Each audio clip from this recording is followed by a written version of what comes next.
Day craze. Bailey Burmaster, joined by the sports director of WAFB, Jacques Doucet.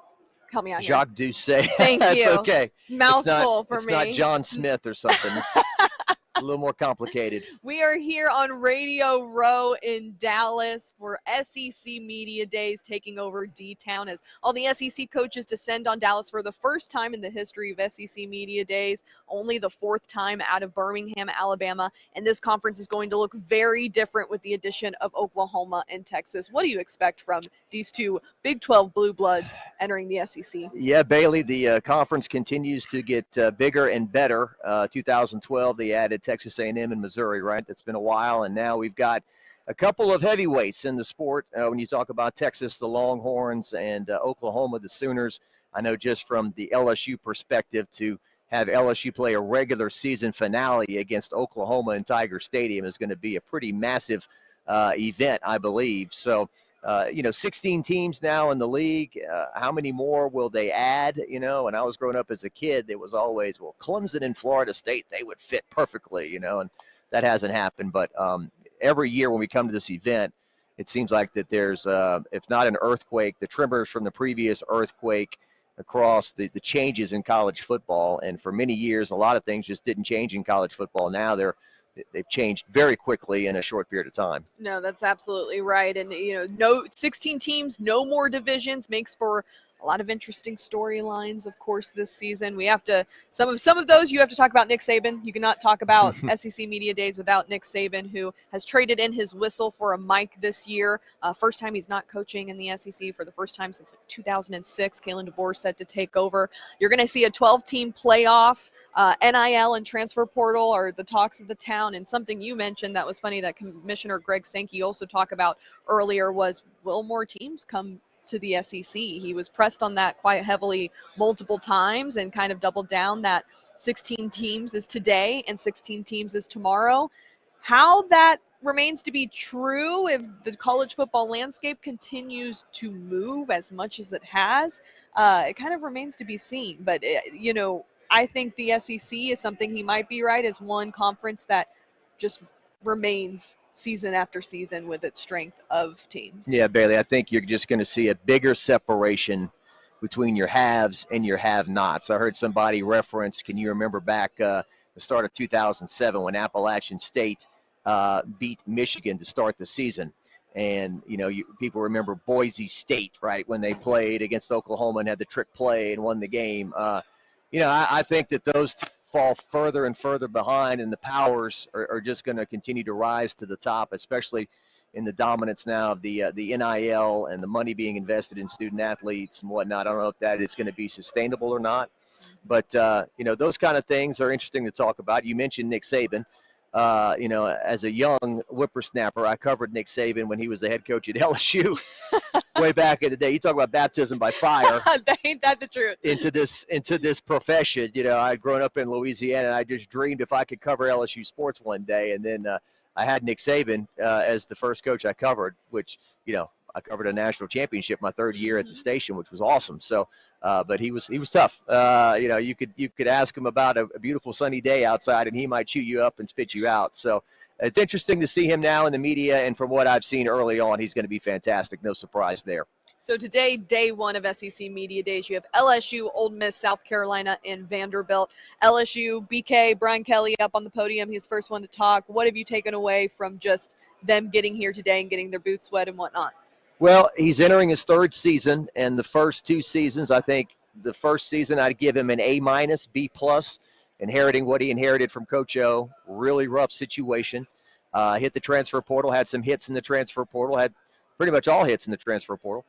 Made it to the SEC championship game, beat Alabama in Tiger Stadium. So LSU certainly exceeded their expectations in year one. Year two, I think they had an offense that rivaled the 2019 LSU offense with Joe Burrow and Jamar Chase and Justin Jefferson and those guys. When you talk about Jaden Daniels and Brian Thomas, Malik Neighbors, and the points they scored, the problem was, and Coach Kelly has talked about it a lot today already, is that the defense was just atrocious. I mean, it could not keep anybody off the field at key times. Certainly, if you look at their three losses, I think two of them you put squarely on the defense. You talk about, he referenced the Ole Miss game today, a game in which LSU scored 49 points in Oxford.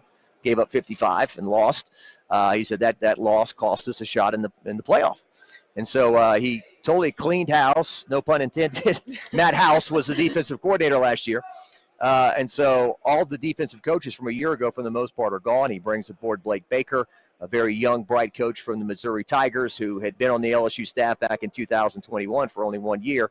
Coach O went off the rails and had to be let go, and then Blake Baker went to Missouri. You got Bo Davis, new defensive line coach from Texas. Corey Raymond comes back. Corey Raymond had been on the staff a long time as a defensive backs coach, and now was not retained by Brian Kelly in 2021. So that's interesting. Two guys you kind of let go, and I want you back. Come back. So bring them back. So I think the big thing, Bailey, is they're talking about, I think he himself, when he took the job, said, look at year 3. See where we're at in year 3. Mm-hmm. And the offensive line, I think, is the strength of the team. He's got some big, strong men there who have been there for 3 years. Can the defense be any better? And then you've got Garrett Nussmeier now at quarterback, who's entering his 4th year with the program, finally his 1st year as the clear-cut starter, so to speak. I think the analogy Coach Kelly made today is that when you're the backup quarterback, you're kind of renting somebody else's car, or using somebody else's car, and if you wreck it, well, it's not my car, it's not my problem, so to speak. I think he actually said something like, well, you guys would worry about that, and we all started laughing. Guy who makes $10 million a year, probably not worried too much about wrecking his rental car. Yeah. The two of us, if we rented one, we would no longer have jobs. There'd be a problem. Gray Media would be having a conversation. They would not be happy about it. But yeah, that was his analogy. And so now it's his car. Don't wreck it. Don't wreck it. Before we dive into Garrett, I want to circle back to something you said about this defense. It definitely was, I don't want to say the down part because this is a very strong team, but what do you see from this defensive unit after the lackluster 2023? Well, the thing we've been talking about for months is, what is this defensive line going to look like? Because they had Mason Smith and Mekhi Wingo, a couple of guys who I think they had hoped would come back for another season, and both of them decided to go pro. And then there was some very highly publicized misses in the transfer portal when it came to trying to acquire players. And Coach Kelly, in an interview he did with us, saying we're not going to buy players. And what he meant by that was, if I've got Will Campbell making $400,000 a year, who's proven himself, who's going to be top 5 NFL draft pick this year, it's not good for my team chemistry, my locker room, and whatever, to give a complete stranger a $1 million deal to play defensive line. So they missed on some guys there. So I think that's the big question, is how this defensive line is going to hold up. From what I've been hearing from Coach Kelly and some others, they're going to be better than what people think. Mm-hmm. The big question, I think, is the role of Harold Perkins as well.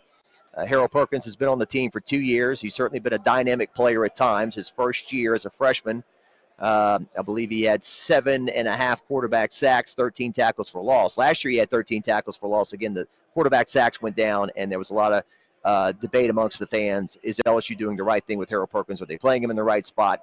So Coach Kelly today said he'll be back playing inside linebacker again, and that he has put in the work and probably taken his off-season strength and conditioning the most serious he's ever taken it, because now he says he's 225 pounds as opposed to maybe 210 pounds, 215 pounds in the past. So we'll see how that translates. What do you expect from Blake Baker, guy coming in who was under Coach O, to kind of help make this transition and bring this defense along? Well, I see a young, bright coach. A coach told me that he's been in coaching a long time, and that we can make a big deal about how much the coach knows and his knowledge and this and that. It's about making the guys play and make them want to run through that brick wall over there and hit the ball carrier and tackle. And from what I understand, Matt House was probably the most intelligent defensive coordinator Brian Kelly's ever worked with. But there was a connection that was missed between Matt House and the players he coached last year. A video that surfaced after the bowl win, last year. And so now I think that Blake Baker is, he's a young guy that relates to the players. I think that they will respect him. It won't be a case of, the substitute T-shirt walking all over him type thing. But I think that from what somebody told me, I was chatting with Kevin Falk the other day, LSU's all-time leading rusher, and he said, I can guarantee you Blake Baker is going to maximize Harold Perkins. So that's what we're looking forward to there with Blake Baker and the other coaches. If you're a Tiger fan, you got to love to hear that. Let's talk about the quarterback. the new car in town, so to speak. Garrett Nussmeier, what can he amount to this season? Garrett has been a fascinating topic. He's been on the team now. Like I said, this is his 4th year with the team this year, and he has played sparingly here and there. He played pretty much the entire Arkansas game in 2021 in Tiger Stadium. And in that game right there, you kind of saw what Garrett Nussmeier was early. He danced around, ran around, and chunked the ball to the back of the end zone. Jack Besh made a touchdown grab, and it was a Johnny Manziel type play. Then in overtime, LSU got the ball first, and I think it was the first or second play. He threw a fade to the end zone. Arkansas picked it off. They kicked a field goal, won the game in overtime. So that was kind of him. He doesn't like being labeled a gunslinger, although that's kind of. Is that how you would describe him? You don't want to say yes, but at the same time. He's a guy that's going to run around. Okay. He's a guy that's got a lot of confidence to thread the needle and to force the ball into some tight windows. Jaden Daniels, you don't want to say once-in-a-lifetime player. Yeah. But in terms of a quarterback who could run, I don't know when we're going to see that again in the near future. I mean, you're talking about a guy who had an 80-yard touchdown run against Florida last year. His head wouldn't move. He had such great control of his body and his strides and everything. And so Garrett's not going to do that. He can run a little, but it's going to be more from the pocket, I believe. We got a chance to see him start the Wisconsin Bowl game last year. Threw for almost 400 yards. I think threw 3 touchdowns. And then late in the game, I guess the most important storyline is that LSU was losing the game and was 98 yards away from the end zone, and he drove them the length of the field, threw a touchdown pass to Brian Thomas to win the game. So that was encouraging for LSU fans going into the offseason to see him do. Now, late in the first half, he ran around and forced the ball that he shouldn't have, and it was picked off. And so those are the kind of things some LSU fan told me the other day. Well, we're just going to have to build in the script for at least 1 interception a game. And I don't know if Brian Kelly agrees with that. Yeah, right. I don't know if you're a coach, you're like, nah, let's clean this up. Right. But I think they understand. I mean, I think Jaden only threw 4 picks all last year? Sure, it was something crazy. I could name them off the top of my head because there were so few, and I think only one was his fault. So I think they accept, okay, we're going to throw more interceptions this year, but we're all going to force the ball down the field, and we're going to do some things. You've been covering LSU for quite some time. Yes. Where do guys like Joe Burrow, Jaden Daniels rank among all the quarterbacks you've covered during your time covering the Tigers? 1A and 1B, in whatever order. I know there's a lot of LSU fans out there that if you say anything slightly, I don't even say negative, but even like the comparison, like even the conversation, is Jaden better than Joe? I mean, get up in an uproar, yeah. Jesus, Joe Burrow, and to Joe's credit. And do you have a favorite? Well, I mean, that whole season was pretty amazing. Yeah.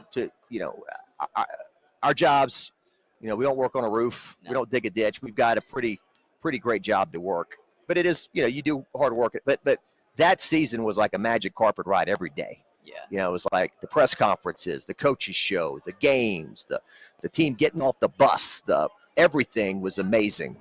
And Joe was the centerpiece of that. Now, look, he was surrounded by great talent as well. But, your quarterback's your most important position. So that was great to cover. Jaden was fantastic as well. And look, as Jack Marucci at LSU told me, Burrow from year 1 to year 2 was like this. And then Jaden was like a rocket ship, he said. It was just like the improvement from year 1 to year 2 was amazing. Yeah.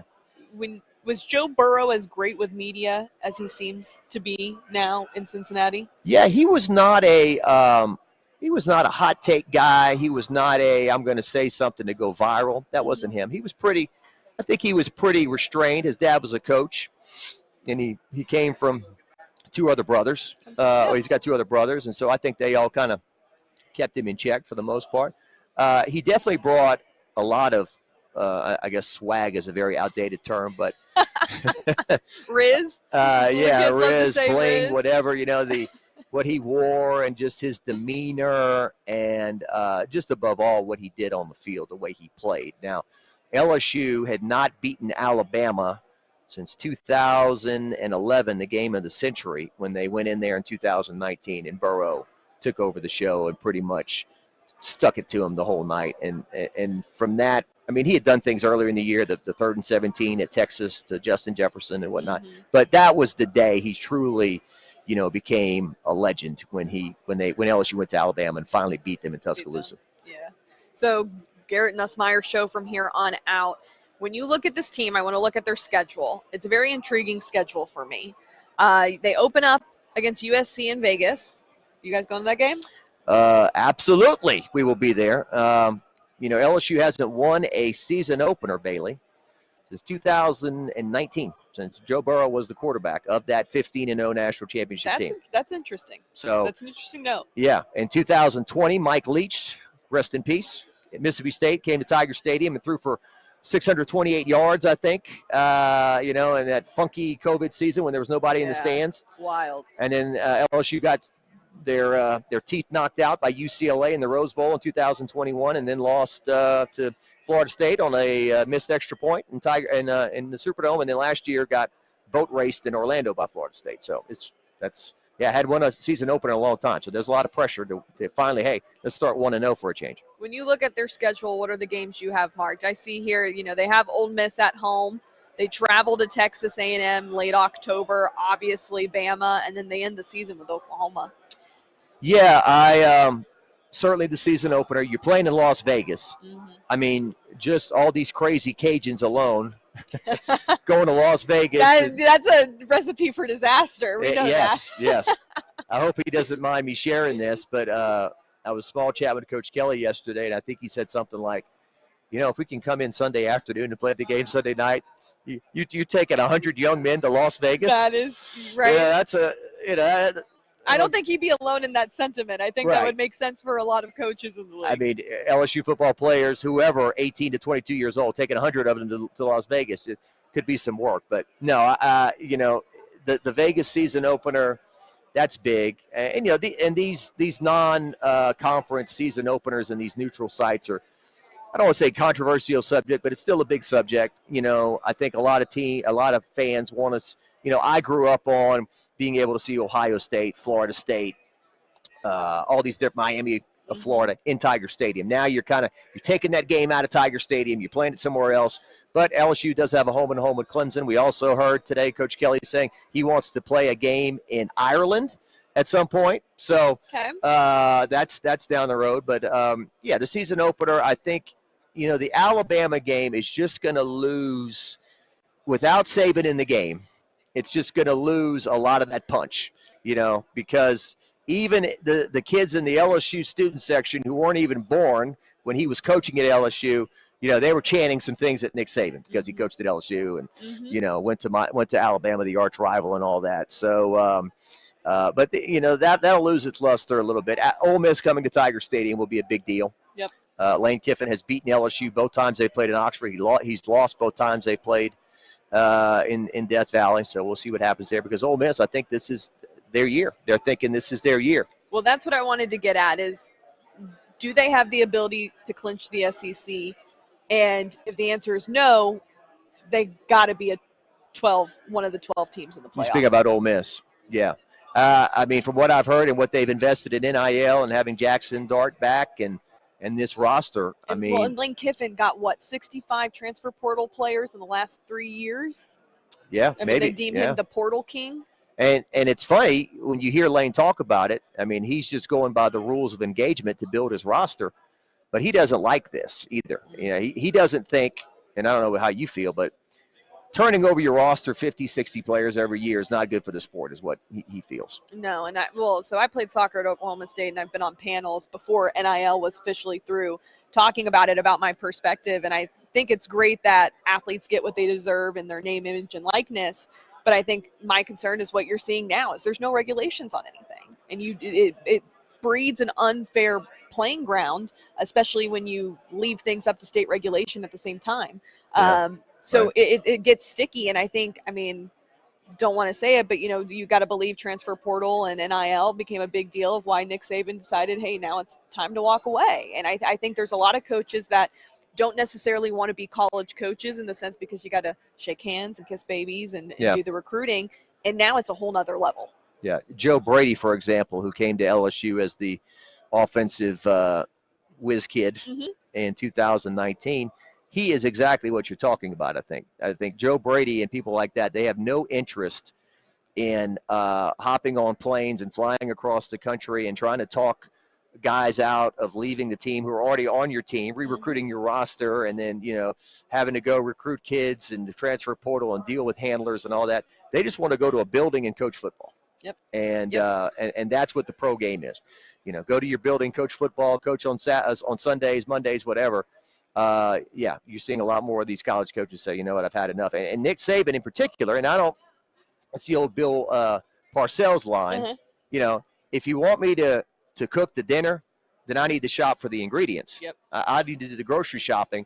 And when you kind of lose your control to do that to an extent, I don't blame him getting out when he did, because that team last year really overachieved, and they were that close to being in the national championship game. Ain't that the truth? And it brings me back to, I covered Texas Tech for a few years when Cliff Kingsbury and Patrick Mahomes were there, and that was always the thing with Cliff. He was a player's coach. He loved being around the guys. He cared about football. He wanted it to be nothing about just about football and the guys. But at the end of the day, he didn't care to be on the road and do the recruiting and be in those aspects. And that's ultimately why he ended up switching gears and at that point going to the NFL, but then kind of reverting back to an OC role within the college game. Did you cover that Texas Bowl against LSU in 2015? No, I started the year after that. The year after, okay. Because Mahomes was in that game. And what did you see from Mahomes?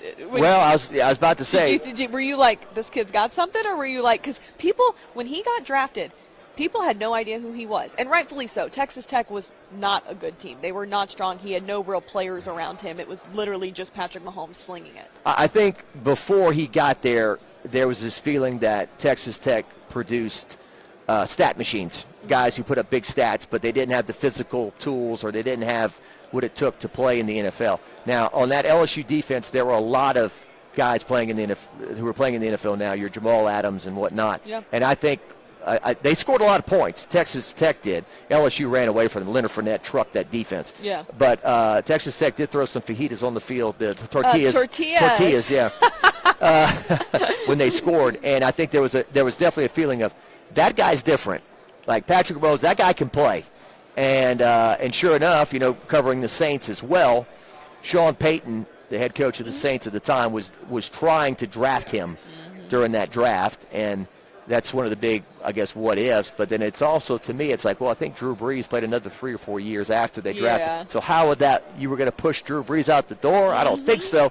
So that would have been interesting to watch. But that draft in particular, and then not to go on a ramble, Go but for it. It put pressure on Leonard Fournette in Jacksonville, because the Jaguars took him before Mahomes, and I think Deshaun Watson also was in that draft. And so it's like, Leonard's had a pretty solid NFL career, but still it was like, well, we should have drafted Mahomes instead, or somebody different. The things he could do on the football field in college that people weren't seeing was truly remarkable, and I will never forget covering, I believe it was the 2016 shootout game between Tech and Oklahoma. Yeah. Baker Mayfield, the quarterback of the other team, and each team was putting up 50-something points. Yeah. I shot that game, and I remember going, I think I got A miles in that one. You were looking at your steps that night, yeah. I was like, they're making me work steps for it tonight. No, it was insane. And so, but it was funny because everyone was like, now Patrick Mahomes is a household name. Yeah.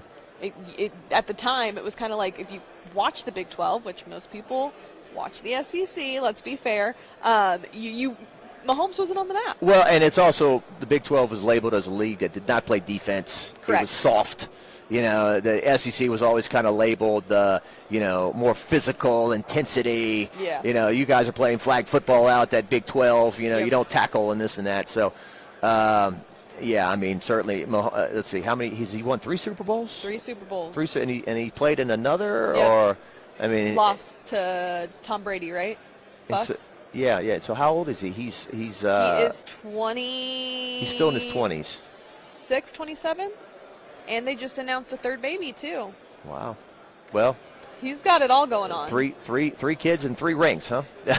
tough life. Isn't it? And now with, I'm not just saying to say this to make myself feel better, but people, as they get older, it's different than it used to be. And how long he could play to, early 40s or something like that. Aaron Rodgers is still kicking, and he's coming back from a torn Achilles. Yeah. I mean, how many Super Bowls can this guy win before Kirk it's all said and Cousins done? is getting up there too. Yeah. So I don't know. Age might just be a number a little bit. I mean, Tom Brady still looks like he could get back out there if he really wanted to. Yeah. I mean, he could be, the new Dos Equis guy, most interesting guy in the world, right? He can just do whatever he wants to do. Hey, I'm going to play football this week. Okay. Yeah.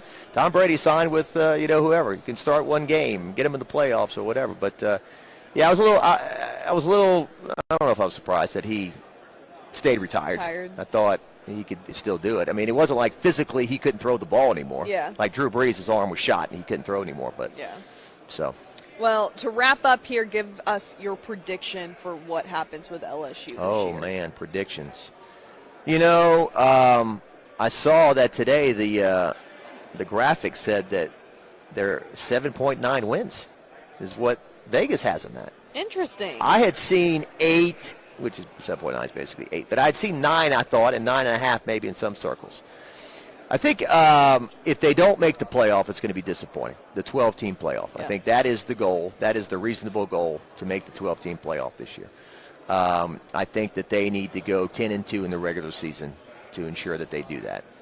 And I'm just my gut is kind of leaning away from them doing that. I think that they are going to fall more in the realm of 9-3, 8-4, if you ask me today. Now, Channel 9 doesn't ask me to do predictions, and so I always joke about, the weather guys at our station, they've got the worst gig in the world. See, I tell people to score after the game.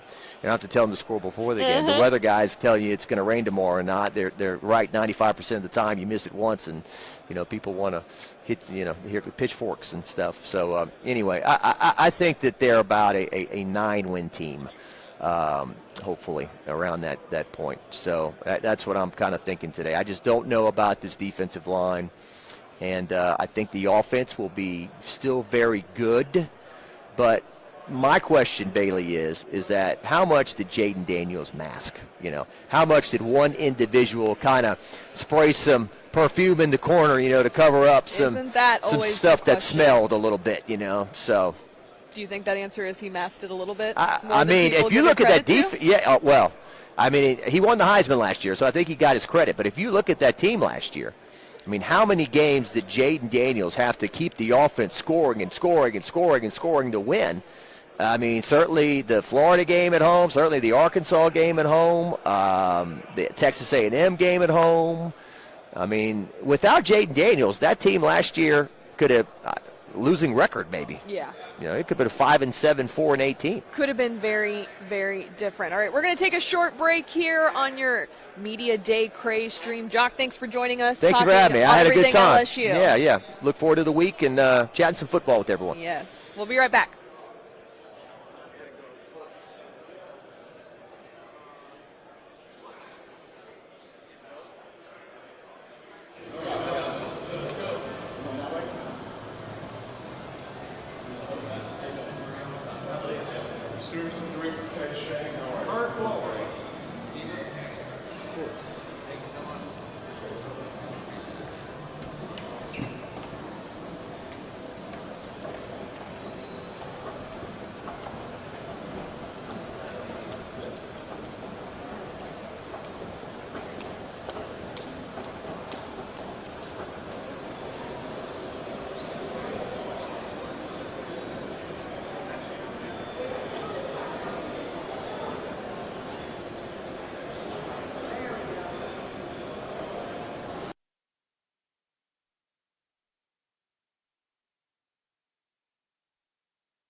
welcome back to your Gray Television Media Day craze. I am joined now by John McDavid, SEC coordinator of all the football officials. You got the big job tasked.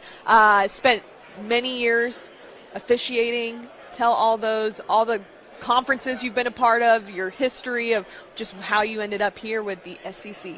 Well, good afternoon, Bailey. Thanks for the opportunity to talk with you today. I played college football and through an injury, not in any big football program, but through an injury, my career was over before my junior year even started. And my senior year, I was doing a variety of things on football Saturdays to earn some extra money. And one of those things was a ball boy during the game. And during one of those games my senior year, I said, you know what? When I'm done here and I fly back to Southern California to go start my career, being an official might be a great way to stay close to the game. So that's exactly what I did. I started my officiating in 1989 in San Diego. I was working high school and junior college football out in in California. California doesn't really have a lot of D2, D3 programs. Junior college football is the big thing out there. And then through my job, moved to Washington, D.C. in 1995. Got into Division II there. We used to call it 1AA, now FCS football. I got into the Big East Conference in 2001. And I moved from the Big East over to the SEC. My last year in the field was 2019, and the reason it was my last year in the field after the 2019 season, the position of coordinator for Southeastern Conference football became open. I had some individuals talk to me that maybe I would be interested in doing that because it wasn't obvious to me at first that that's what I wanted to do. And next thing you know, old Jed's a millionaire. Next thing you know, I'm a commissioner. I'm a coordinator of officials for the SEC. Do you miss being on the field at all? I get that question a lot. In fact, I just got it. We had some good friends from Washington, D.C. that were visiting us just 2 or 3 days ago. No, and it's because I'm still doing something related to football officiating. With my last years in the field, probably the biggest reward I received was I was a referee, I was a crew chief. It was the leadership of the crew that is what I really identified with, and it was giving me not just fun, but like I said, the reward in doing it. Well, coordinator officials is, guess what? He's this crew chief of many crews, and we have not only SEC football officiating as part of our program, we also have Sun Belt officiating and the Southern Conference officiating. So we'll have next week in Birmingham, Alabama, our preseason clinic, which will be a room of about 270 officials, both on field and replay across those 3 conferences. Okay. So my question is, in your opinion, what is the hardest part about officiating? The hardest part. I feel like it could be a couple things. It's your ability to react to diversity. It's your ability to react to pressure. It's your ability to, in the context of the game, football is a unique sport in that it's not like ice hockey that I know you're a fan of, or basketball where largely the balls or the puck is flowing consistently, right? Football is a series in college football, 180 plays on average. And it's your ability to focus in the moment, forget about what may have happened earlier in the game. There's plenty of pressure that's coming down on top of you. You're conscious of where you are and what the ramifications are, the decisions you're making, and how do you deal with that? And, we can go look at younger officials, younger in terms of experience, working a high school varsity game maybe, or working a Division II, Division III game. And you really don't know how they're going to react in front of 80 to 100,000 people until you actually put them in front of 80 to 100,000 people. So I think that would be the most difficult thing. Can you think clearly, not succumb to the pressure, and keep focus? That is the big thing. It's easy to get distracted for 3.5 hours inside those stadiums when these games are going on. Before we talk about the 2024 season, maybe new rules and regulations, what is a day like today for you at SEC Media Days in Dallas? I probably have gotten the question a couple of times. I see people that I know go say hello, and they say how are things going, and my response is, if things aren't going well during media days in July, things are really, really, really broken. That's the truth, isn't it? So it's first and foremost a reminder that football season is just around the corner, right? It's certainly it's now. It used to be my advocation, the fishing. It's now my vocation, right? It's what I do for a living, but it's also something that's brought joy to not just me, my entire family. I have children that all went to big football schools. I have a wife that loves the game just as much as I do. On football Saturdays, I will go to the SEC office into our video center to watch all the games, and my wife will stay home and have 2 TVs up in the family room watching games all day long. So it's also a chance to see a lot of people that are, peers and partners, that you haven't seen in a while. And particularly if you're talking about individuals that are related to the schools, to the teams, instead of having a conversation in the crucible of a Saturday inside the fall, you get to have a conversation with them in the off season and catch up with them about their families or whatever the case may be. What is the prep process like for officials during this time as we gear up? I mean, football season's here in a short few weeks. It's really transformed over, let's say, the last 2 decades. When I was still in the field earlier in my FBS career, there was a pronounced period of time where you took off. Let's say it was January to April. Maybe you were working some spring scrimmages in April, but you largely took that period of time off. Now it's almost around the calendar. So what are the things they're prepping? They're looking at game film to sharpen the judgment, the framework of judgment they use on what is or isn't a foul. They're getting into the rule book, making sure they know the playing rules. Everyone thinks they know the playing rules until there's 2 fouls and a change of possession and turn it down, and you ask the question, all right, what happens now? Well, the officials need to know the answer to what's going on. They need to keep physically fit. Physically fit is 2 things. You physically look good on the field, right? Because perception is reality. But you also need the stamina, right? And mobility to get around the field. It is demanding. We don't necessarily move as much as, let's say, a basketball official or a soccer official, but we are on the field for 3.5 hours. And particularly in the month of September in the South, it's quite hot.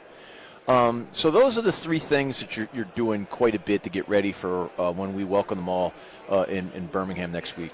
You talk about watching plays, what's a foul, what's not a foul. Do you look at the more controversial plays from the season prior or maybe years prior to just go over things and make sure everything's as crisp as it possibly can be? Because no matter what happens, it is football. There's a lot to be played. There's going to be a call here or there that always you see it pop up on social media. Everyone's debating about it. Do you guys sit down and look at those pretty analytically? Yeah, we would not shy away from looking at a controversial play if there's a learning moment in there, right? I'll tweak your question a little bit. Go for it. What we try to stay away from is, let's say there's a controversial play, but when you look at the 4 or 5 camera angles that are available, it's what we call a tweener. Maybe it's a foul, maybe it's not. Or let's go get 50 officials, have them look at it, and if you come up with 30-20 or 25-25, that's not a good piece of material for training and development purposes, because there's not a black and white judgment or lesson that can be taught for that particular play. So we'll stay away from that one. But if we kick a play, it's a low light, right? It's controversial, but there's something to be learned from it. Absolutely, we'll use it. I officiate lacrosse as well, believe it or not, and I'm still doing that. Men's lacrosse. I started doing high school. The local lacrosse officials in the Washington, D.C. area realized what I did in the falls, and they tried to get me to come out. They roped you in. And when my youngest finally graduated from high school, I actually started doing it 2019. And, I still get what I'm doing there, right? But I'm sorry, I forgot the question that you asked me. No, we were just talking about looking at things analytically and whatnot. Yeah, it's in football. I lost my train of thought. I'm absolutely You're sorry. good. I was No. talking about, we wanted to make sure there's a learning moment in a particular play. We want to stay away from things where it's not black and white. We talk about that all the time. If I'm doing my job as a coordinator real well, if I'm doing a good job next week for the material that we put together, I put things up there that make it as black and white as possible on what we want as a foul and what we don't as a foul. Now, that being said, I can't get rid of all the gray. Yeah. Right. There's gray in every aspect of life. It's pass no different in pass interference is a great example. We're no longer saying contact between offensive player and defensive player is a foul, right? Yep. It's got to be material restriction, Yeah. right? And what's material restriction? You can get into gray pretty darn quickly there.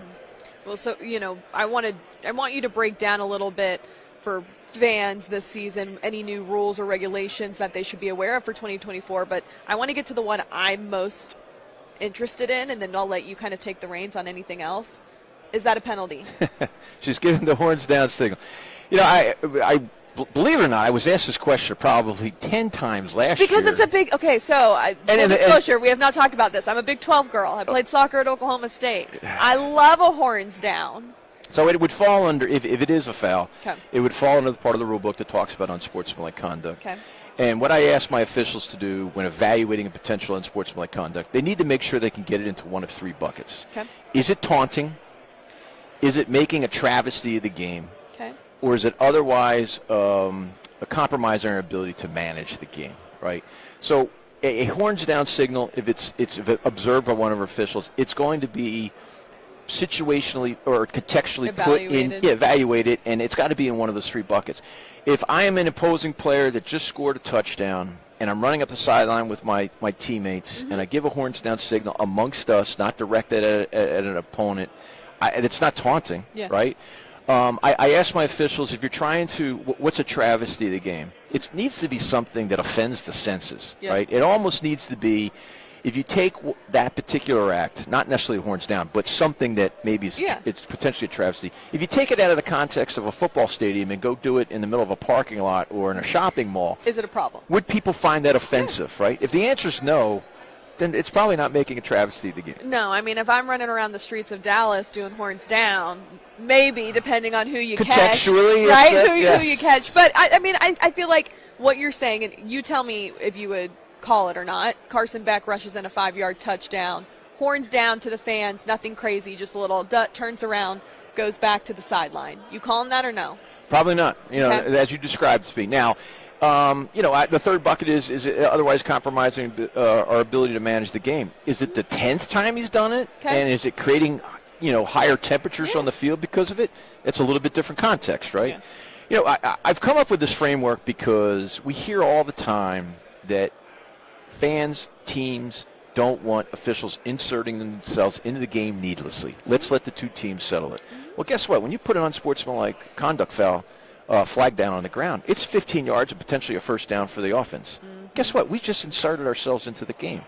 So let's make sure it's something that is a majority reasonable people can agree. We just don't need that in our game. Absolutely.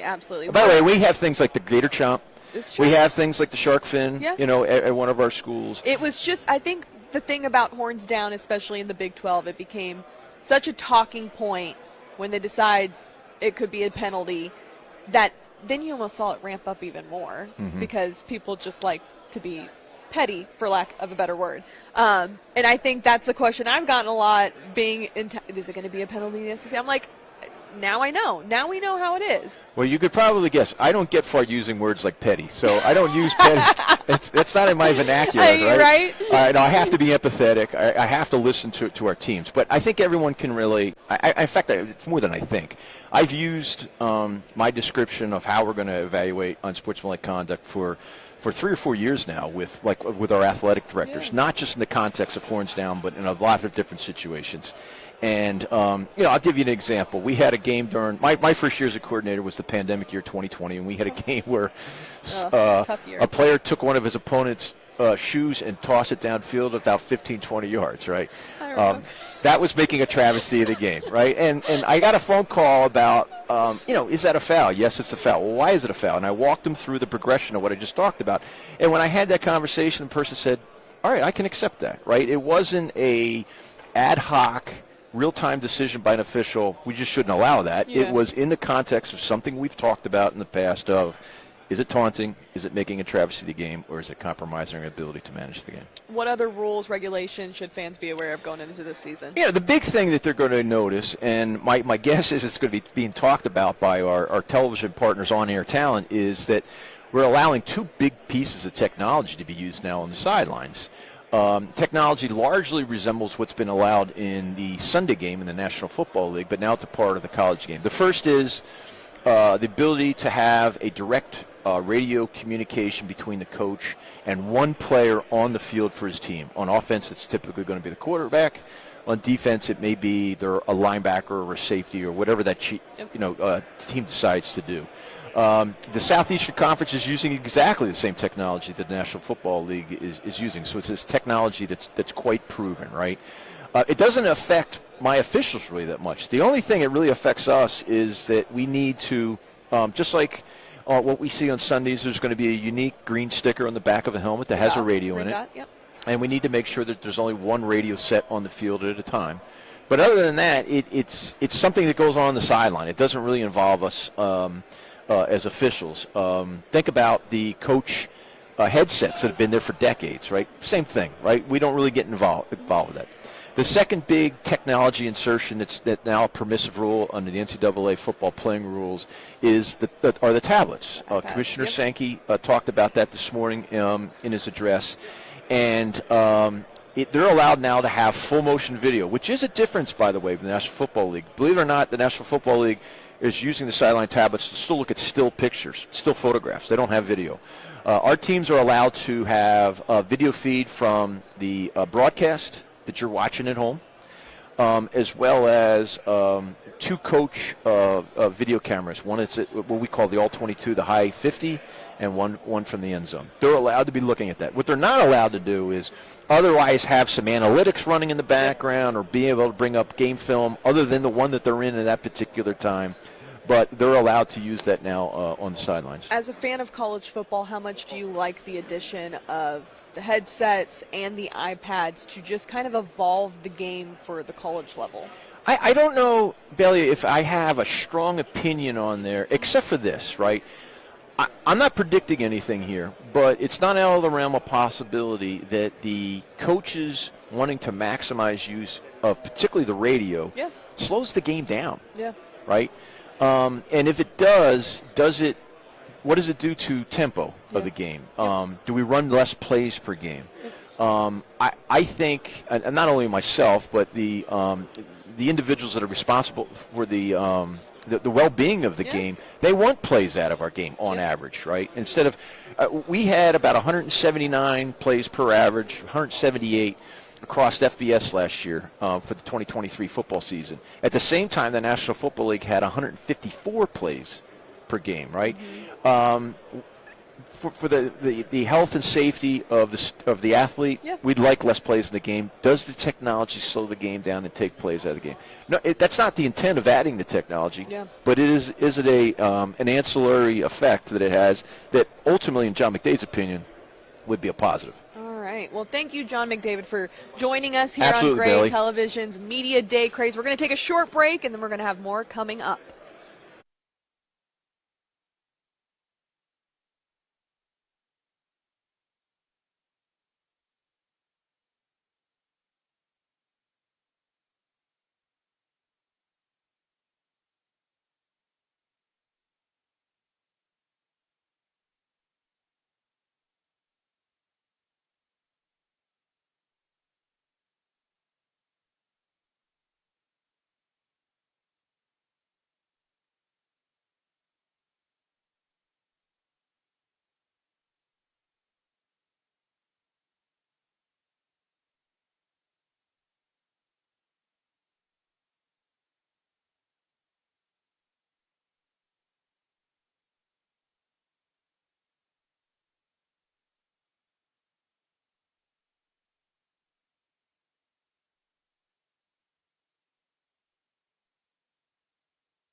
Welcome back to Gray Television's Media Day Craze. Bailey Burmaster, Rick Henry, and Debo Williams joining us, getting some help from South Carolina. What are days like today for you, Debo? Do you enjoy these days, talking around, meeting with media? Honestly, I do, man.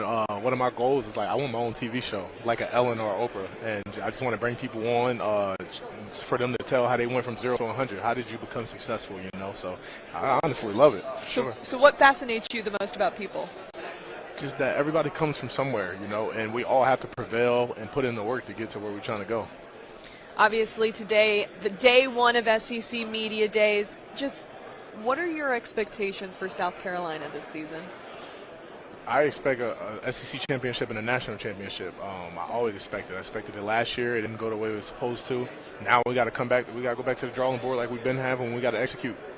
Sure. Hey, Debo, if we get that talk show, I want to be one of your guests, okay? So I'm signing up right now. I want to be number one. Okay, I'm cool with that. Yeah, well, tell me, what are some of the wildest questions you've been asked today? Yeah, so it's one question about which animal do I think I could take, like the biggest animal I could take. And I said one, like an ape, Would say a gorilla, but I ain't going to play like that. But, yeah, I would say an ape. I feel like I'd throw an ape around, give him a couple body shots, Okay, last year didn't go as the way that the Gamecocks wanted to. Have you used that as inspiration to get ready for 2024? For sure, because what happened last year was unacceptable. We got a championship standard, so not even being bowl eligible, that's unacceptable, and we're not even talking about bowl games. We care less about that unless it's a championship bowl game, so that's what we're going for. Do you think that folks are overlooking the Gamecocks because you finished 5-7 last year? You lost a very good quarterback in Spencer Rattler. So does that make you angry when you hear some of these predictions about the Gamecocks being near the bottom of the SEC? It used to, but your hard work will make room for you. And so when we start dominating, it'll show, and we don't have to say anything. It'll just show, So I'm not worried about what other people got to say. I see why they're saying that. We're going 5-7. You just got to be a realist, and now we got to come in and dominate this year. You lost Spencer Rattler at quarterback. You have Lenore Sellers, redshirt freshman. He got to see some game action last year. Now, when I look at Lenore, and I've been following the Gamecocks since the 1960s, and I think he has the strongest arm of any Gamecock quarterback I've ever seen. Wow. What kind of problems does he present for defenses? He presents a lot of problems because if you try to game plan him for the pass attack, he'll pick you apart in the running game. If you try to game plan him for running, he'll pick you apart in passing. So him being a dual threat, how can you stop that, So I know he's going to be just fine. He's going to put it all together, and he's going to be something to wreck with, man. He's going to be a problem. Okay, this team has a lot of new faces, but you have a lot of experience on defense. What can we expect from that side of the ball? Nothing but veteranship, man, and I'm looking for complete domination. I've been saying, I want donuts. I've been telling the defense, I want donuts. I want 0 on the scoreboard, man. You want to be one of those historical defenses, well, you got to shut everybody down, So that's what we're going for, and I know we can do it. How many guys do you have on the USC team? I want to say 115. Only 3 get to come to SEC Media Days. That is every year. What does that mean to you that Coach Beamer has the faith and confidence in you to bring you here? Yeah, it's a huge blessing. This is actually one of my goals coming in my freshman year and seeing the top guys being able to go every year. And I'm just thinking in my head, I want that to be me one day, So for it to see it come into fruition, it's a blessing, to have the respect of the coaches and my players and my teammates. It's just a blessing. Last year I was named captain, and I was just so happy because you put all that work in. You show your teammates that I'll die on that field for you, man, and I truly mean that. And they gravitate to that. When you look at the 2024 schedule, we've got some teams coming to Columbia that haven't been to Williams-Brice in a while, and also you get to go on the road for some very interesting road games. Is there a game or a couple of games that when you look at the schedule, you said, hey, it's going to be pretty cool to play against that team? Yeah, for sure. We got 2 new college teams, but I'm not looking forward to playing anybody. I want anybody who comes to play us, I want to dominate, but it don't matter who it is. It could be an NFL team. It don't matter.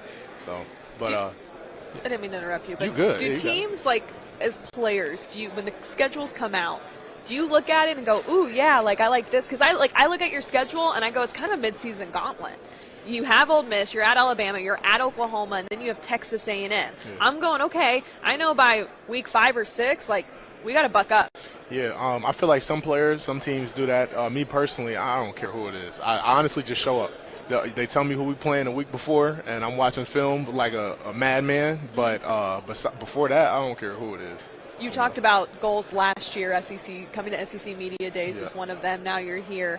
What are your goals for yourself this season? So last year, I came into the season, obviously won the SEC championship and the national championship. But individually, I wanted to have 100+ tackles and be first team All SEC. I was able to accomplish those things, and we weren't able to accomplish the team goals. So the team goals come into this year as well: SEC championship, national championship. I'm just going to keep praising it. I'm going to keep saying it, and it's going to happen. But also, I'm going for the Dick Buckets this year, best linebacker in the nation. Getting the vibe for this team and what you guys are bringing to the 2024 season, what adjectives would you use to describe the vibe of this team right now?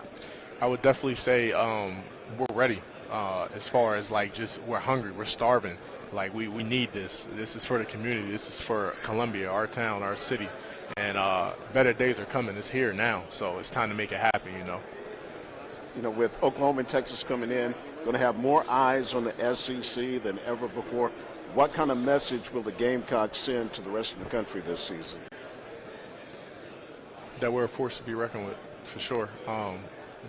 We coming to win, man. So, and like all the other teams coming to win as well. So that's all I got to say. I'm just worried about winning. I'm not really worried about what other teams think of us or anything else. I'm just worried about us and what we need to do to win. All right. Hey, sounds good to me. Sounds good to me. Devo, thank you for joining us. Rick, thanks for tapping in from Columbia. We're going to see what South Carolina is able to do, but we're going to take a short break from your Media Day craze, and we'll be back in a short few. Thank you.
Welcome back into Gray Television's Media Day Craze. Bailey Burmaster, and I'm now joined by Gary Stoken, the president of the Peach Bowl. Gary, thanks for joining us and being here in Dallas, D-Town for SEC Media Days. Well, I tell you, this is when college football season starts.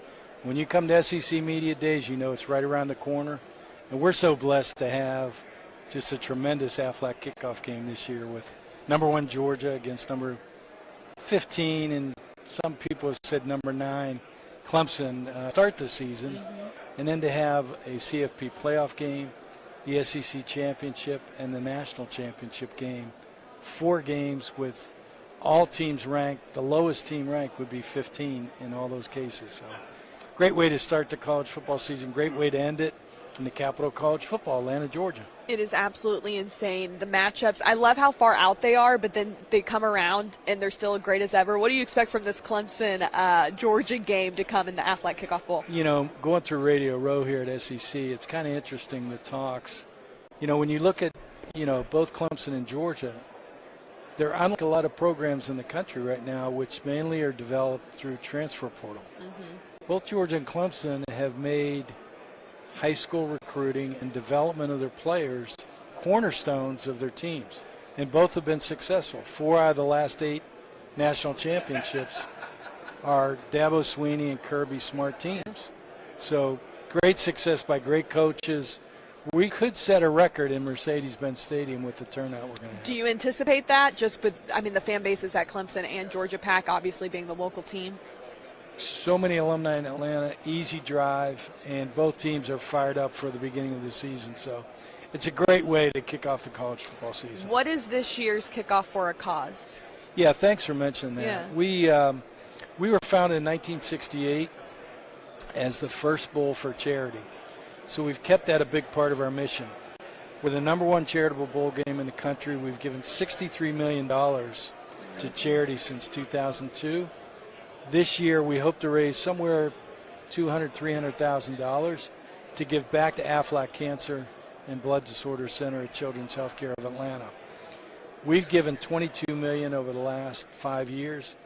Aflac's given $167 million to create the Aflac Cancer and Blood Disorder Center. We, through Peach Bowl Inc., now have 15 trials in 5 states in 4 different hospitals, 4 hospitals in 5 different states, finding cures and trials to eradicate childhood cancer, and that's our ultimate goal. Use college football for the greater good. And that's amazing, and it's definitely the right place to do it in SEC country. What does the future look like for Aflac kickoff games with SEC connections? Yeah, that's a great question. Next year we have 2 games. So we'll have Tennessee, Syracuse, and Virginia Tech, South Carolina. So we're set there. We're negotiating right now for 25. 26 and going forward, we're negotiating with CFP, hopefully to stay a part of the new playoff with the Chick-fil-A Peach Bowl. Yep. But from a kickoff game standpoint, we're waiting to see if the SEC is going to go to 9 games, which they could potentially do in conference play in 2026.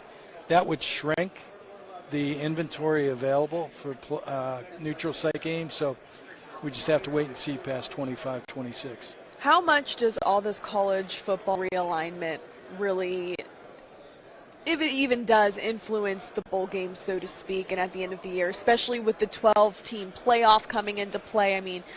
Greg Sankey was actually pressed on it today about, 16 teams is today and tomorrow, but is that to tomorrow, or what's to come, because the college football landscape is changing so much? How much do you anticipate, the bowl games to change in the future with how much is? Yeah, we'll learn a lot over these next 2 years. We're still in the last 2 years of our 12-year contract. So this year we'll host a quarterfinal, which means the top 4 conference champs will get byes. More than likely, we're probably going to get the ACC champ, but we'll learn a lot. Next year, the last year of the contract, we'll host the semifinal game, and then the new contracts will start in 26. Whether the commissioners and the presidents decide to move past 12 teams, remains to be seen. As a football fan, are you a fan of the 12-team playoff? Do you like that it expanded, or would you have rather kept it 4? I think what college football will go through, being the number 2 sport in America, will be an elevated growth because of the 12-team playoff. And the reason I say that is you have more TV networks now broadcasting the game. You have NBC, ABC, ESPN, CBS, and Fox, and some streaming, all invested in college football. That's only going to raise the number of games and the number of people that watch. With a 12-team playoff, you're going to have more teams still with an opportunity to play in a playoff through October and November. Whereas with a 14 playoff, if you lost a game in September, you're in trouble. Yeah. Right? So we could see teams with 2, maybe even 3 losses playing this 12-team playoff. So I think you'll see higher viewership on TV because more networks are showing it. I think you'll see more attendance because there's going to be more teams in the hunt longer. And that'll only elevate college football, which is now the second most favorite sport in this country, only behind the NFL. And going off of that, especially being based in Atlanta, what can you say about Atlanta being this almost epicenter for college football? I mean, it helps the Georgia Bulldogs are in Athens, but the Benz repeatedly is hosting SEC championships and big games and Aflac kickoff games. It was one of the strategies when I took the job in '98 that we wanted to make Atlanta the capital of college football. We went out and got the College Football Hall of Fame and moved it to Atlanta from South Bend. We created the kickoff game format to start the season in Atlanta with a mega event like at Georgia and Clemson.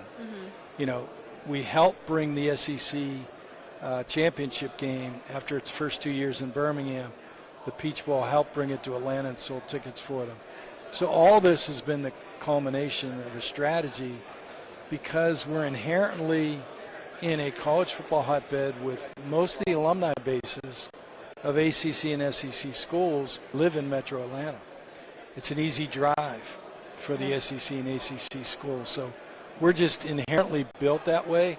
So we took all those ingredients, put them together, and I think that's one of the reasons why the CFP commissioners and presidents gave us the opportunity to join the CFP in 2015. What do you make that Atlanta will be the first city to host the college football national championship for the second time?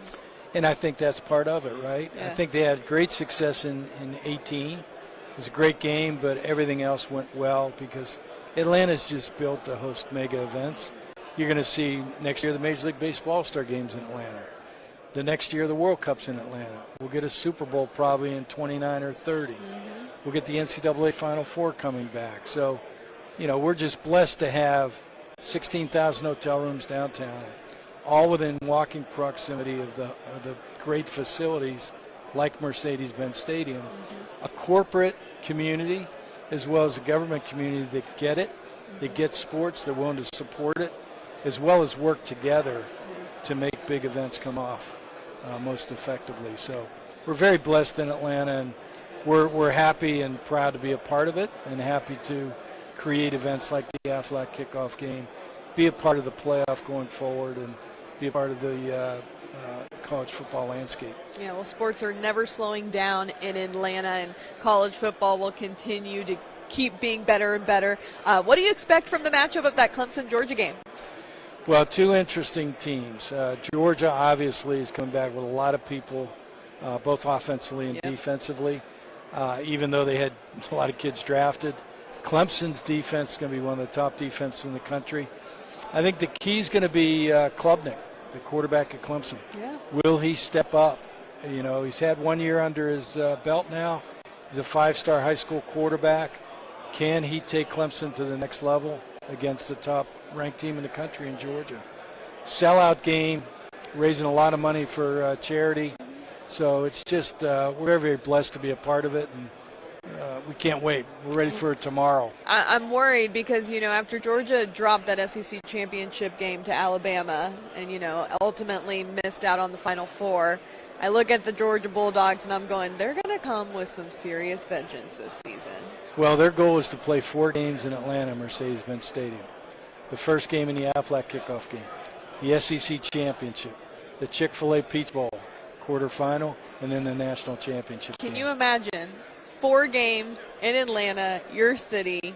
I mean, I wouldn't put it past Georgia. They do some crazy things that go down in the history books. I don't believe it would be any different this season much there. They can make it happen. They definitely can. All right, Gary Stogan, thank you for joining us to talk about. Great to be with you. Oh, we definitely enjoy it. We'll let you go down on Radio Row and meet with all the people. We're going to keep pushing here on Media Day Craze for Gray Television. Stick with us. We will be back with a lot more coming up. We're going to talk about the other teams in the market that we can talk about. Obviously, you had South Carolina take the podium, Brian Kelly.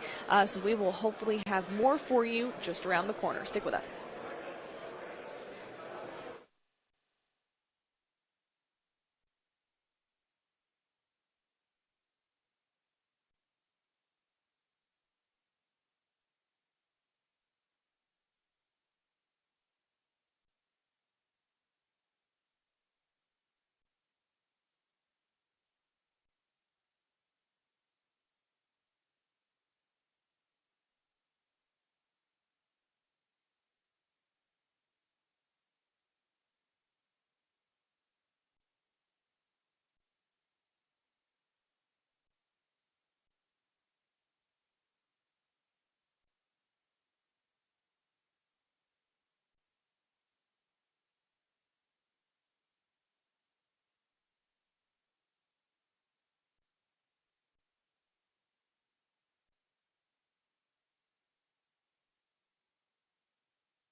Welcome back to Gray Television's Media Day Craze. Bailey Burmaster, Rick Henry, and Doc Holliday join me.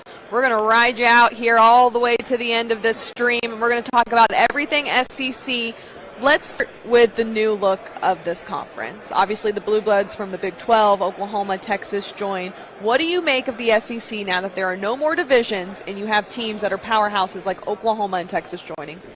Well, like I tell people, with Oklahoma and Texas coming, there's no doubt the SEC is the strongest, baddest conference in the land. And I was talking to someone yesterday who covers Texas. You know, he says the fans, they're all excited. I said the best advice I can give you is bring it every week. Because if you don't bring your A game in this conference, you're going to get beat. Yep. And I'm looking forward to it because every week you're going to have blockbuster matchups. Yeah. And that same thing I said, you got a big boy conference. SEC was already a big boy conference. Then you add two programs, Texas and Oklahoma.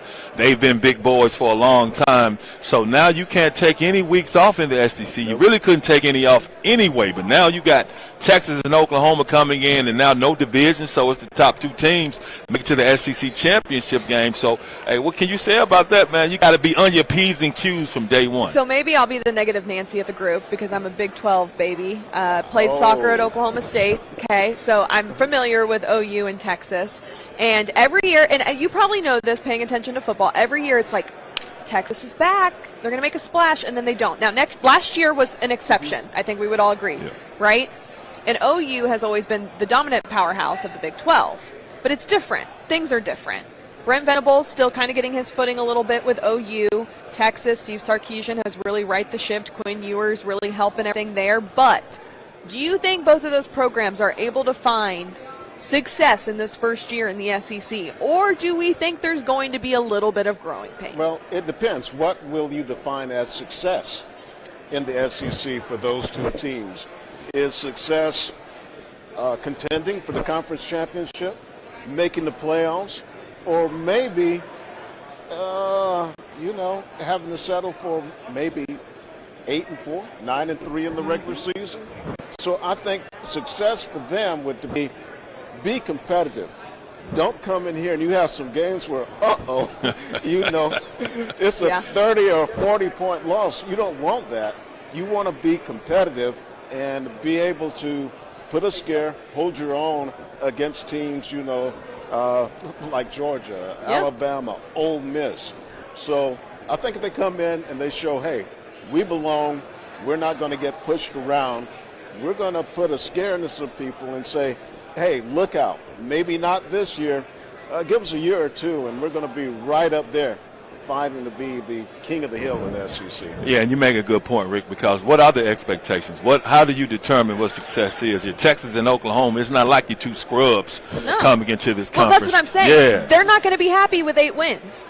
I mean, the fan base probably won't be happy with 8 wins. I don't think an athletic director would be, but I get what you're saying. Yeah, if you're Texas or Oklahoma, you're like, hold on, I understand and we understand what the SEC is, but you all have to understand who we are and what we are as well. Now, if you're Texas or Oklahoma, we understand how they've been playing, but you have the SEC teams, they're top heavy, and you should be able to compete in the bottom half, but if you're Texas and Oklahoma, you do not want to be in the bottom half of the SEC, especially in your first season. Another massive storyline of this SEC Media Days is Nick Saban. Nick Saban has hung up his whistle, taken a mic. He's one of us now. Who would have ever thought, But he's not coaching in the SEC and SEC Media Days for the first time since 2006.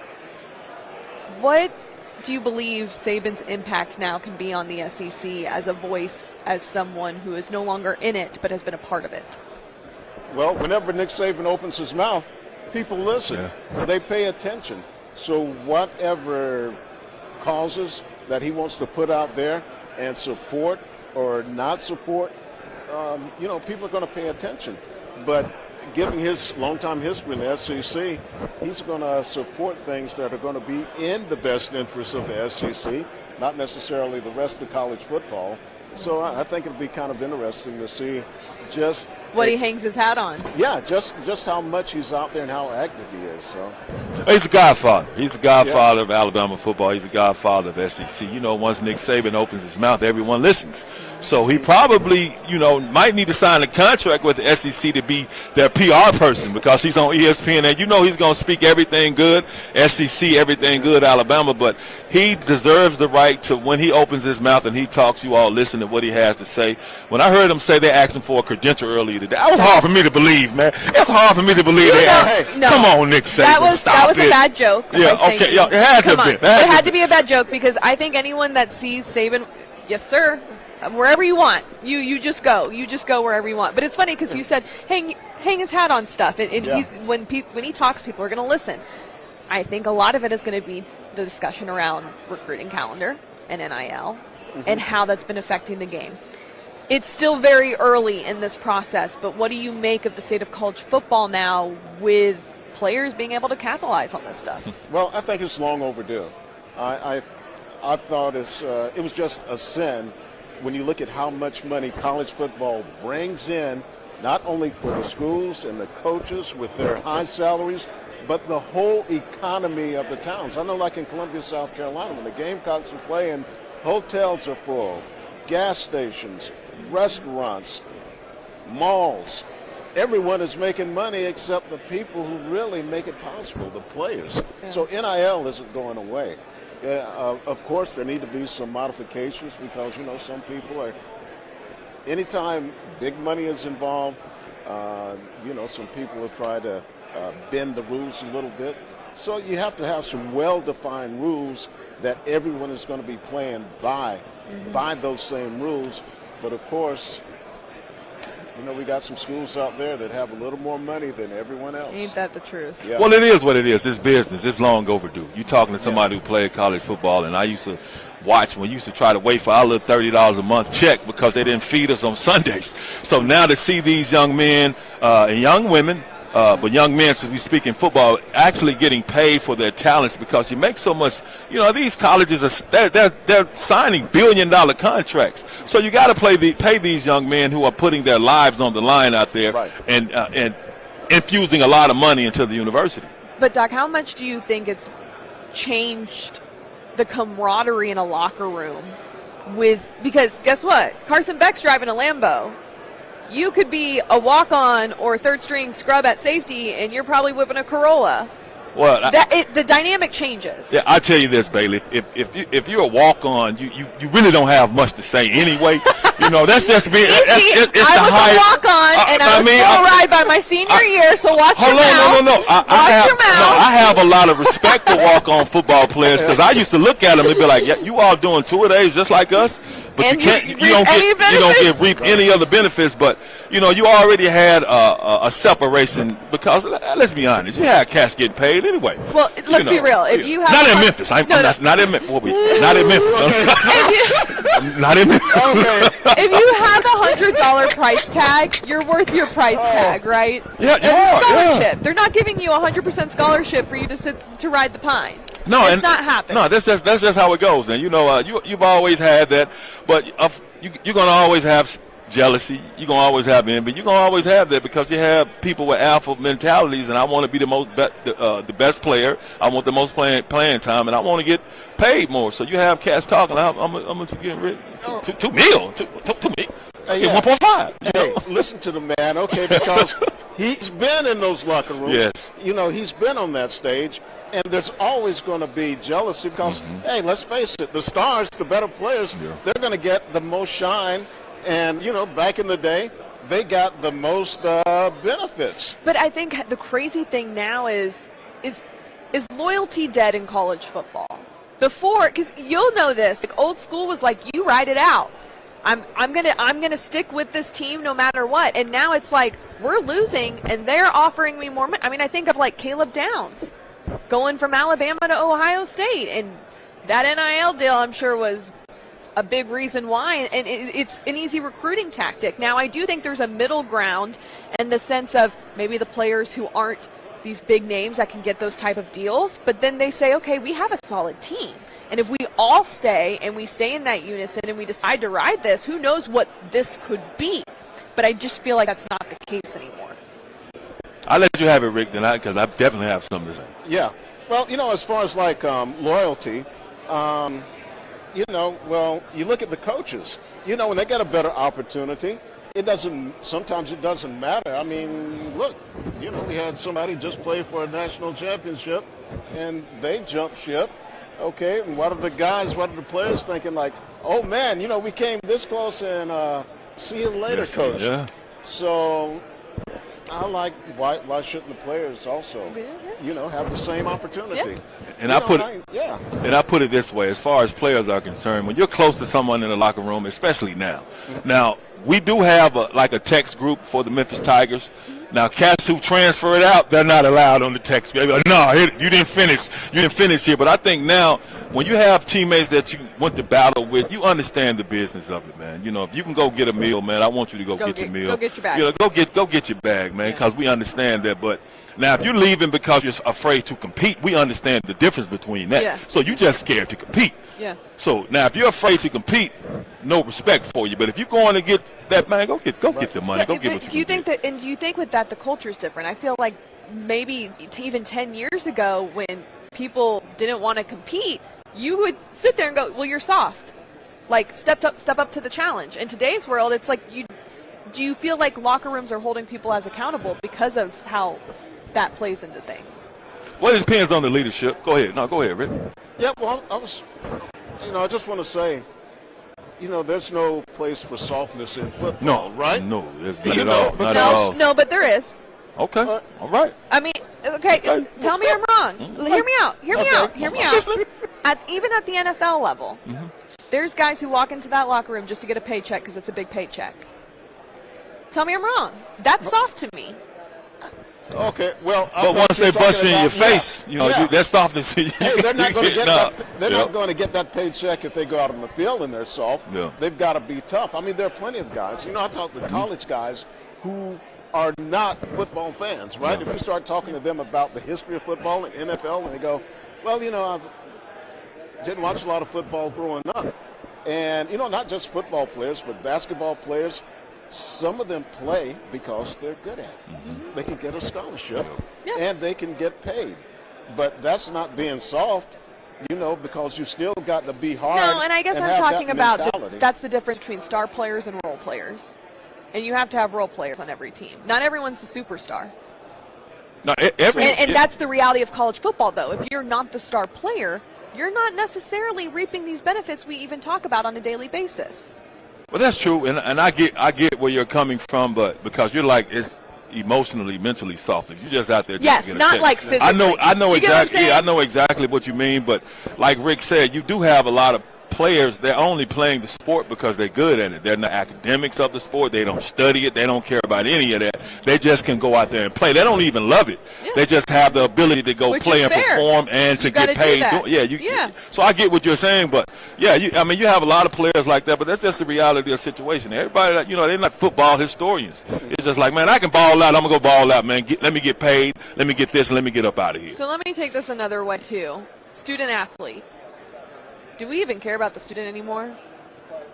I mean, think about it.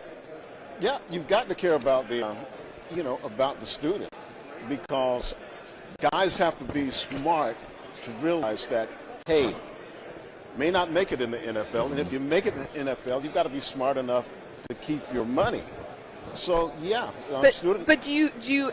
Let me put it this way: when I was at OSU as a freshman, one of the classes we had was student athlete orientation. They taught us how to write checks. They taught us all this financial aspect. That class no longer exists, okay? And I don't know how many other universities would offer that.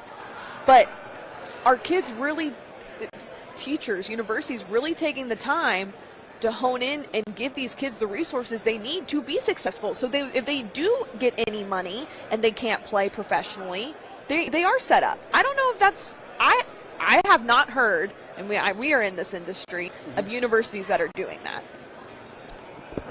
I have not. Well, and I'm not saying it doesn't exist. Yeah, you know, at the University of South Carolina, you know, I hear coaches all the time. I mean, like Don Staley, Shane Beamer, Lamont Parrish, the basketball coach, is getting ready for his third season now, and Frank Martin, the previous coach. They always talk about not only preparing these kids for the next game, the next practice, but life, you know, preparing young men to be good husbands, good fathers, to be able to provide for the family. So yeah, there may be some coaches out there. The only thing they care Doing about the right thing. is what do you bring But- to the field, what do you bring to the court. But again, in the recruiting process, and parents have to be in tune with this. You got to know that they're going to take care of their child, and that's one thing that Don Staley's. And I've heard parents say that about Don Staley. She said, "I will take care of your child." Well, and she had that great quote at the ESPYs too, where she basically was like, how can I ask them to use their voice when I'm Right. only willing to Yeah. whisper? And I really loved that, because it was like, let me be the example for them. And that's just what I hope, as we still try and figure out and regulate all this NIL stuff, that we have enough coaches in place that are willing to see just past the money and the winning that needs to happen, which is crucial. Don't get it twisted. At the end of the day, nothing happens if you're not winning. But I also think it's a beautiful thing when you're able to match that with the success on the field with off the field as well. And it's important, that's why it's extremely important to get to know the coaches and the coaching staff and the athletic administration of the university that you're going to.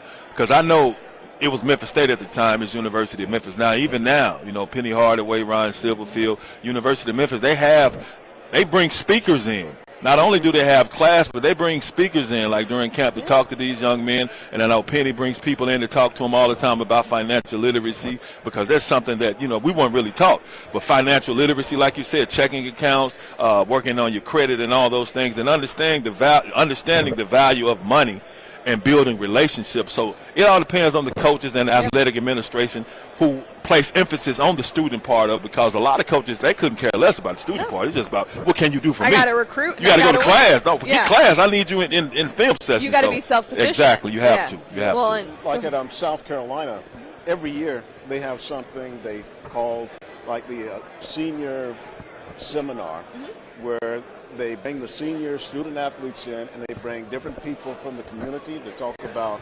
careers. And I've been fortunate enough, they've invited me to just about every one they've had. And it's really great to see that. They try to team people up with their interests, so you can give them some real world experience and advice. And, you see the kids, they sit there and they soak it up, and then see some of them follow up. Like one of the young ladies I talked with, one of those seminars, and I also went to their ring ceremony the day of graduation, and she comes up to me and she goes, "Hey, I'm starting work with you on Monday as a producer, and fresh out of USC." Yeah. And I'm going, okay. And about a month or two after she started, we were in the pandemic, so she's like working from home. But she turned out to be one of our best producers. That's amazing. And I was sad when she left.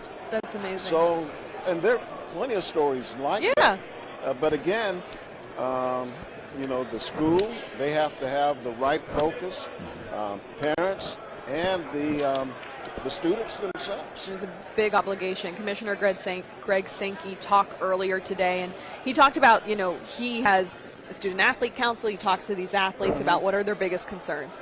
And they said that every state has different rules for NIL, Right. which rightfully so, because you're not on an even playing field. So they want that even playing field, same standards. Most of the athletes actually vocalized that they did not want to be deemed employees of the university, which I agree. I wouldn't either. You want to be paid for your name, image, and likeness, but you don't really necessarily want to wear that hat. And then the other one was they just want to continue to have great competition, which is all circulating around just the college football landscape that is ever changing. What do you guys make of? I mean, are we headed to just a super conference and calling it a day? I'm glad you brought that up, because I've been thinking about this. Everyone's going, and it's getting real crazy. It is. I mean, when you've got Stanford and Cal in the Atlantic Coast Conference, I'm like, they can't call themselves Atlantic Coast Conference. You're the Coast to Coast Conference. Yeah. So I think what you're going to have 4 super divisions, okay? And, you're going to have all your big boys together, and, the SEC will go away, the ACC, the Big 12, and it'll be called something else. Yeah. And I don't know. We may see a whole lot of other changes on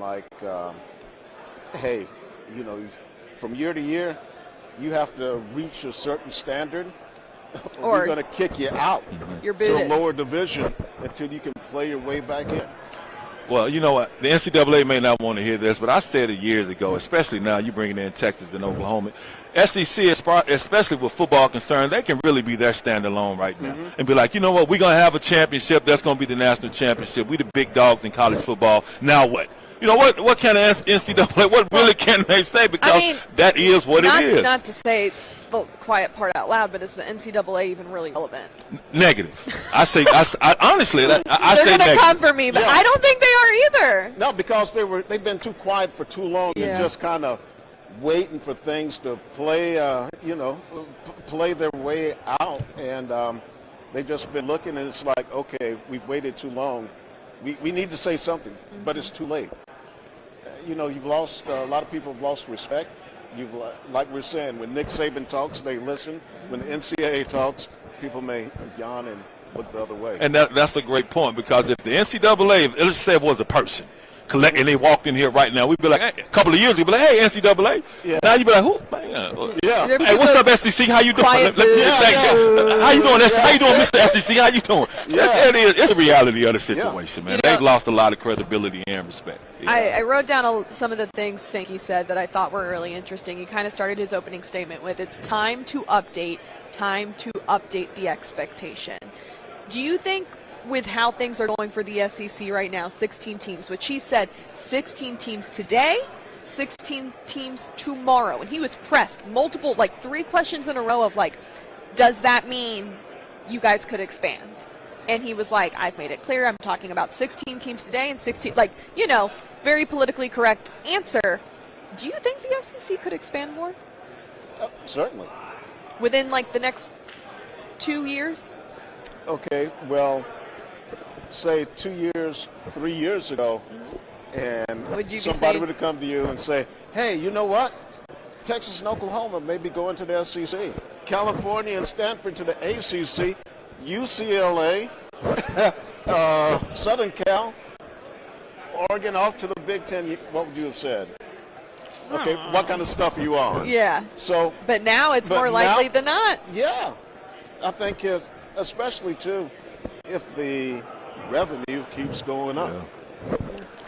Here's my question before we head to break, and then we'll come back and talk about these teams. When you look at these big conferences where they have teams all over the place, Stanford, ACC, that is a lot for athletes. That's a lot of travel. That's a lot. Do you think conferences take that into consideration at all, and or should they? Well, I hope they take it into consideration, but at the end of the day, because, okay, I was thinking about this.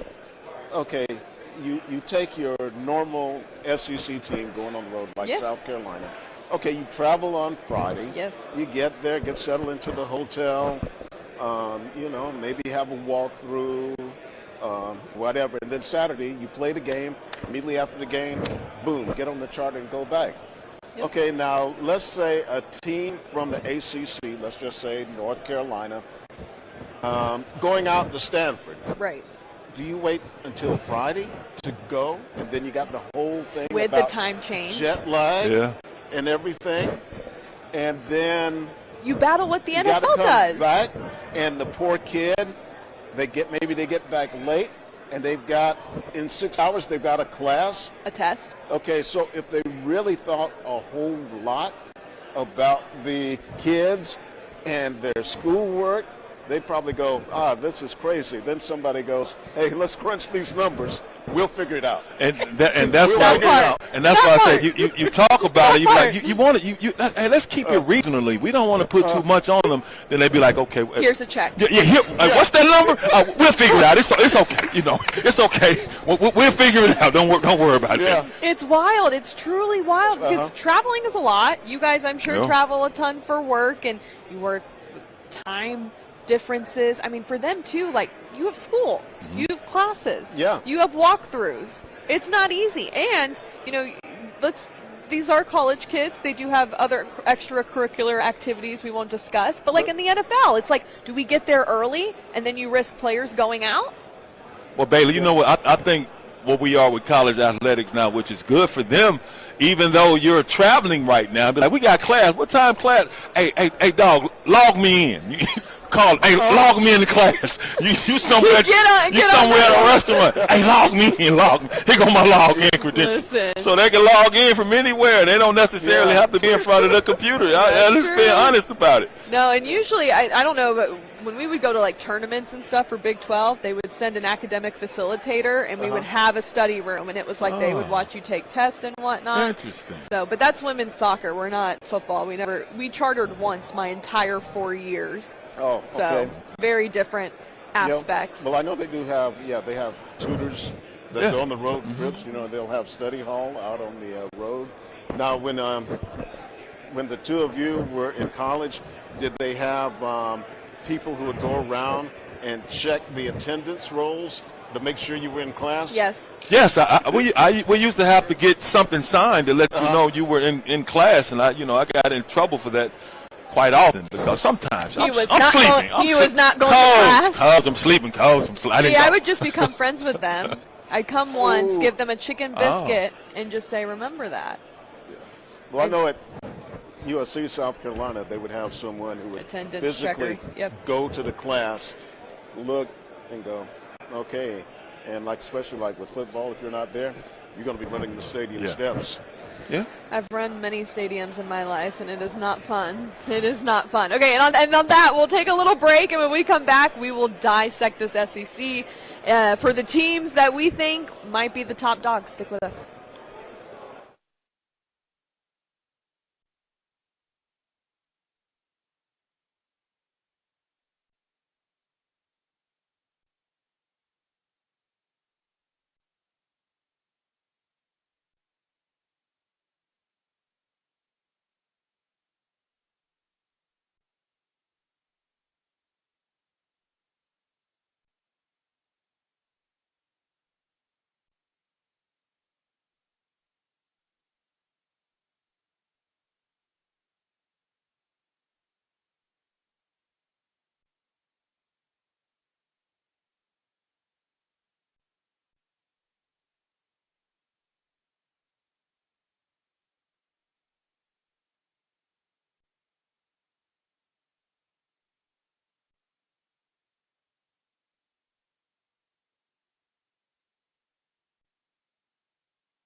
Welcome back into your Media Day craze. Bailey Burmaster, Rick Henry, Doc Holliday. Let's talk about this conference. I'm going to read what the consensus, I looked at a lot of preseason polls of what they were. I'll read them off to you, and then we'll just run into it. So Georgia, Texas, Alabama, Ole Miss, LSU, Mizzou, Tennessee, Oklahoma, Texas A&M, Kentucky, Auburn, Florida, South Carolina, Arkansas, Mississippi State, Vanderbilt. Is Georgia the team to beat this season? I'd have to say so. It's hard to go against them, you know, what they've been able to do the past 3 years.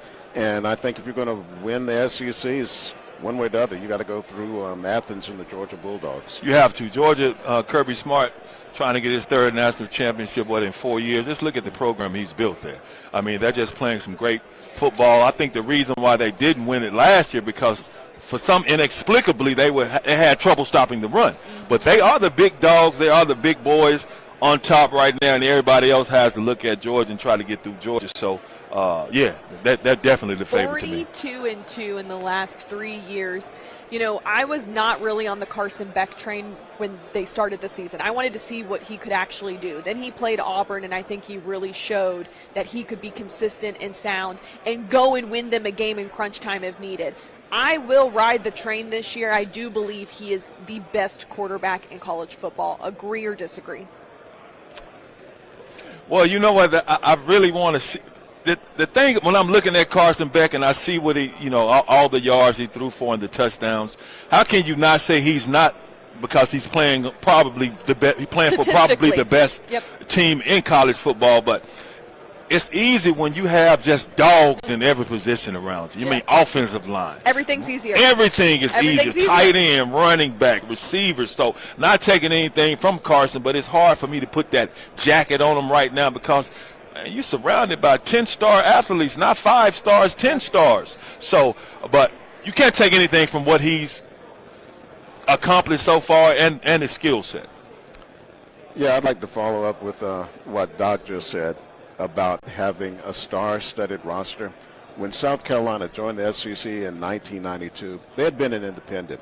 And they'd been an okay program. As a matter of fact, they had their first 10-win season in 1984, and they joined the SEC in 1992. When they joined the SEC, I go, oh my goodness! Right away, I could go, man, they've got so many more good players.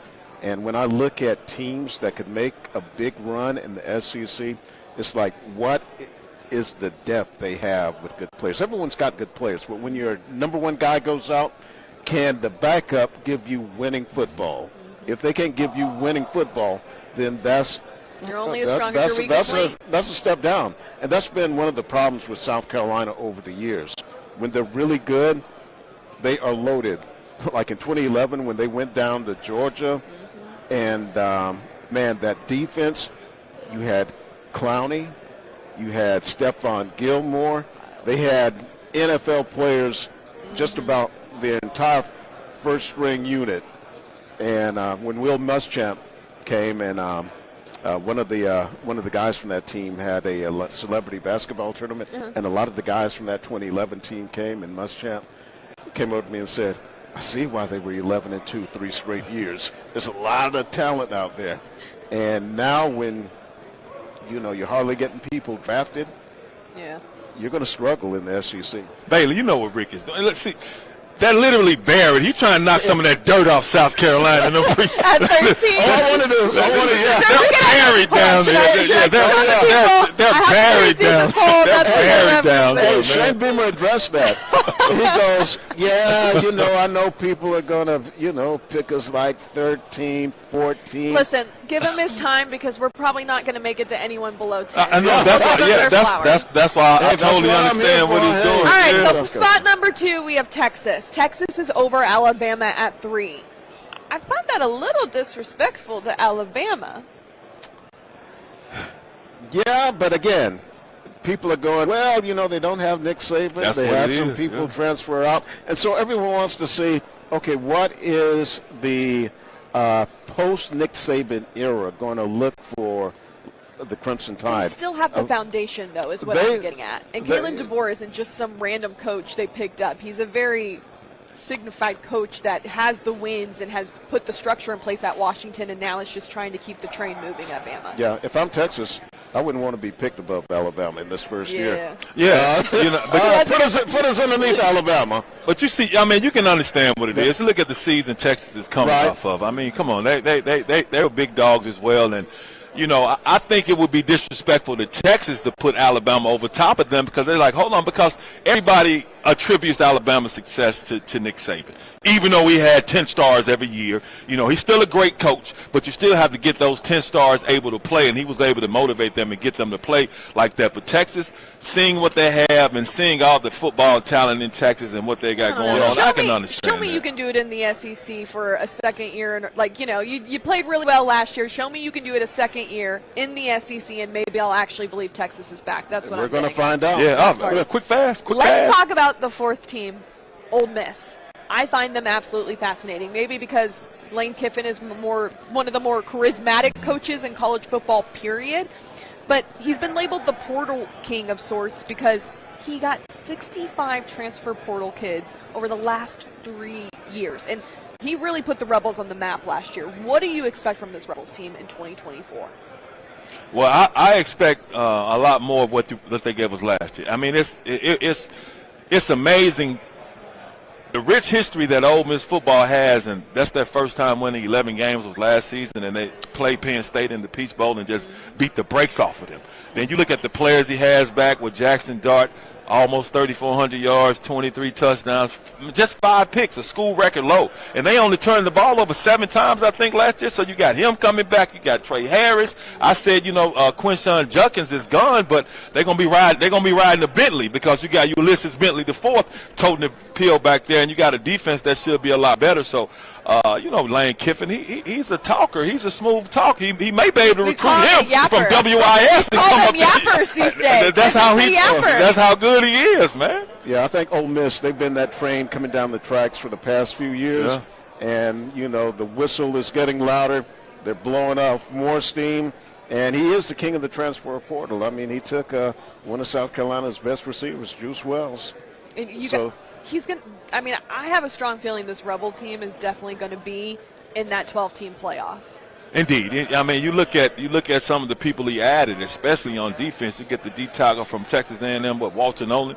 Come on, man, 6'4", 290. I mean, you got a big dog in there. You got a run stopper. So their defense for Ole Miss, it kind of sucked last year. Let's be honest. So now they should be a whole lot better. Also, they have a cupcake schedule.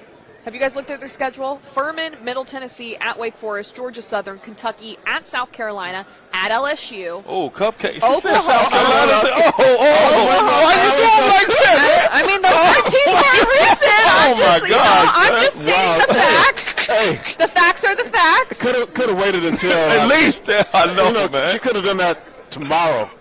In the first segment. No, I better be nice. I need him to come back on tomorrow. Are the Gamecocks still anywhere? Gosh, man. Shane.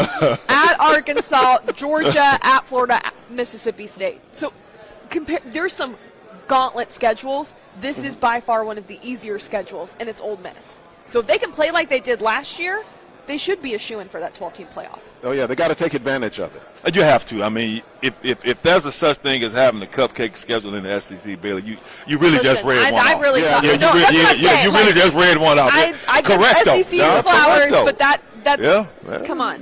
Let's talk about LSU. I find them really fascinating, obviously trying to turn the tide from Jaden Daniels and his Heisman season, and now they have Nussmeier. What do you guys expect from LSU after they were arguably one of the most efficient offenses in the country? Well, you know what? You can't lose, Heisman Trophy. When you lose a quarterback, you're trying to replace something or someone say that, like but they had Joe Burrow. You're right. 20 more years That's ago? exactly. It's kinda crazy. But how many times do you hit like I that? hear You understand? I mean, you can only hit oil in one spot. 2 or 3 times. I think I'm not an oilsman, but oil We're man. in Texas. We should be able to find someone.